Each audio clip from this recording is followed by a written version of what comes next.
Exam दृष्टि classes में आपका स्वागत है। आई होप आप सब अच्छे होंगे। आज हम लेके आए हुए हैं बाल विकास एवं शिक्षा शास्त्र से 15 महत्वपूर्ण क्वेश्चन, जो कि पिछले परीक्षा में ये क्वेश्चन आए हुए हैं। आगामी परीक्षा होने वाली आपके यूपी टेट के लिए सभी क्वेश्चन जो है ये बहुत ही महत्वपूर्ण है, और सीटेट जो दिसंबर में होने वाला है उसके लिए भी बहुत ही महत्वपूर्ण है। तो चलिए हम स्टार्ट करते हैं। पहला क्वेश्चन है, निम्न में से कौन सा अधिगम के पठार का कारण नहीं है?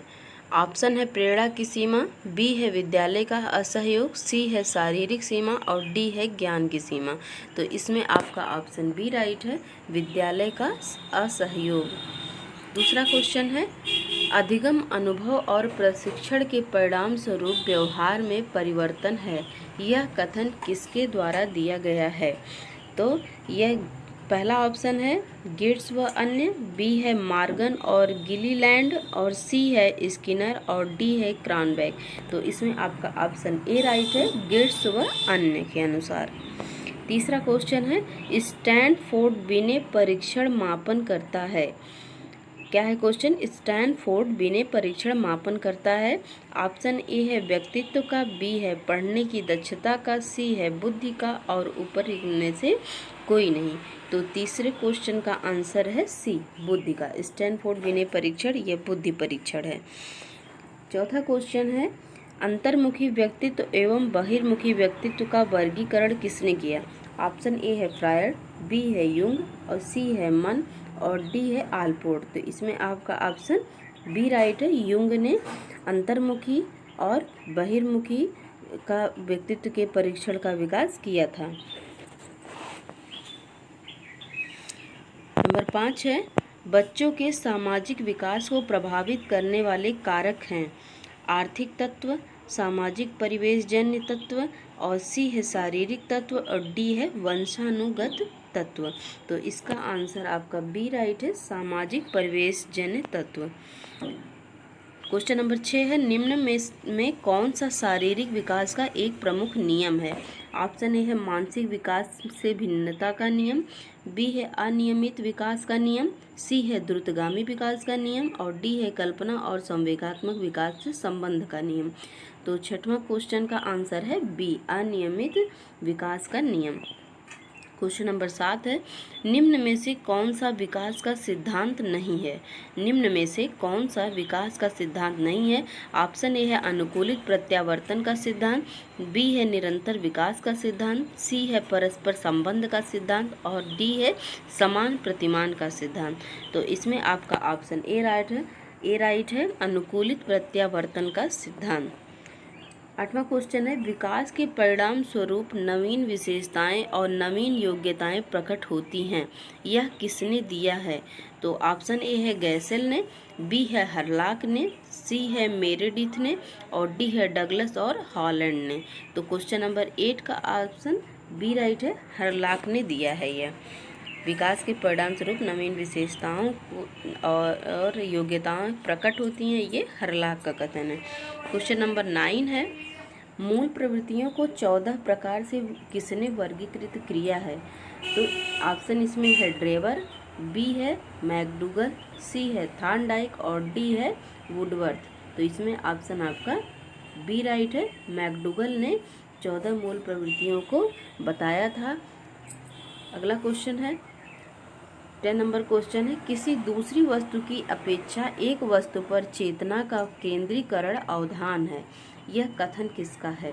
तो ऑप्शन ए है डम्बिल का, बी है रास का और सी है मन का और डी है मैकडूगल का। तो इसमें आपका ऑप्शन ए राइट है, डम्बिल का। क्वेश्चन नंबर 11 है, निम्न में से कौन सा सीखने के मुख्य नियमों में शामिल नहीं है? पहला है तत्परता का नियम, बी है अभ्यास का नियम, सी है बहुअनुक्रिया का नियम और डी है प्रभाव का नियम। तो इसमें आपका ऑप्शन राइट है सी, बहुअनुक्रिया का नियम। बहुअनुक्रिया का नियम में 3 मुख्य नियम में यह शामिल नहीं है। 3 मुख्य नियम में केवल तत्परता का नियम, अभ्यास का नियम और प्रभाव का नियम होता है। और यह नियम तीनों जो है ये थॉर्नडाइक ने दिए हुए हैं। अगला क्वेश्चन नंबर 12 है, 12 वर्ष से 16 वर्ष तक के बच्चों के लिए हिंदी में डॉक्टर एस जलोटा ने कौन सा परीक्षण प्रतिपादित किया है? तो ए है अशाब्दिक बुद्धि परीक्षण, बी है साधारण मानसिक योग्यता परीक्षण, सी है आर्मी अल्फा परीक्षण और डी है चित्रांकन परीक्षण। तो क्वेश्चन नंबर 12 का आंसर है बी, साधारण मानसिक योग्यता परीक्षण। यह परीक्षण जलोटा ने दिया है 12 से 16 वर्ष तक के बच्चों के लिए, और यह पंजाब विश्वविद्यालय के प्रोफेसर थे जलोटा, और इन्होंने सामूहिक बुद्धि परीक्षण का निर्माण 1963 में किया, जिनका नाम इन्होंने साधारण मानसिक योग्यता परीक्षण रखा था। अगला क्वेश्चन है, क्वेश्चन नंबर 13 है, बुद्धि के द्विकारक सिद्धांत का प्रतिपादन किसने किया है? तो ऑप्शन ए है थॉर्नडाइक, बी है स्पीयरमैन और सी है बर्नन और डी है ईस्टर्न। तो क्वेश्चन नंबर 13 का आंसर है बी, स्पीयरमैन। स्पीयरमैन में ने बुद्धि के द्विकारक सिद्धांत भी दिए और त्रिकारक सिद्धांत भी दिए। अगला क्वेश्चन है, क्वेश्चन नंबर 14 है, निम्न में से कौन सा युग्म सही नहीं है? सीखने का उद्दीपक अनुक्रिया सिद्धांत थॉर्नडाइक, सीखने का क्रिया प्रसूत अनुबंध सिद्धांत BF स्किनर और सी है सीखने का क्लासिकल सिद्धांत पावलोव और सीखने का समग्र सिद्धांत हल। तो 14 नंबर क्वेश्चन का आंसर है डी, सीखने का समग्र सिद्धांत हल। ये सुमेलित नहीं है और बाकी ये तीनों जो है ऑप्शन राइट हैं आपके। क्वेश्चन नंबर 15 है, इनमें से किसका नाम सुजनन शास्त्र के पिता से जुड़ा हुआ है? ऑप्शन ए है क्रोएमक्रो का, बी है गाल्टन, सी है रास का और डी है वुडवर्थ का। तो इसमें ऑप्शन आपका बी राइट है, गाल्टन का। गाल्टन का नाम जो है सुजनन शास्त्र का पिता कहा जाता है गाल्टन को, और ये सुजनन विज्ञान और व्यवहारिक वंशानुक्रम की एक शाखा है, जिसके अंतर्गत वंशानुक्रम के सिद्धांतों की सहायता से भावी पीढ़ियों का वंशानुक्रम में प्राप्त करने वाले लक्षणों को नियंत्रित किया जाता है। तो ये हमारे 15 क्वेश्चन कंप्लीट हो गए। अगर आपको हमारा वीडियो पसंद आया हो तो हमारे वीडियो को लाइक करें और चैनल को सब्सक्राइब करें। थैंक यू, धन्यवाद।